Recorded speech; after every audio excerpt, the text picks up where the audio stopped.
Ето като е мъненькият целия в бадемите. Ще го снимаме.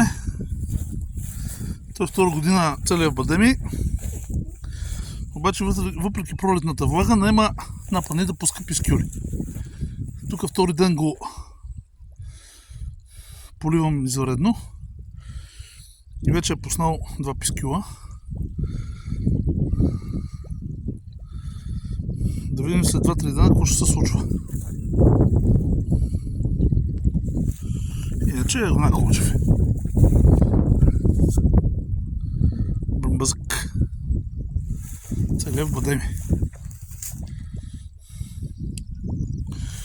Това до него, дето е осаден колко него.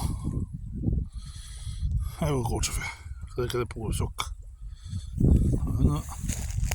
Една четвърт от него.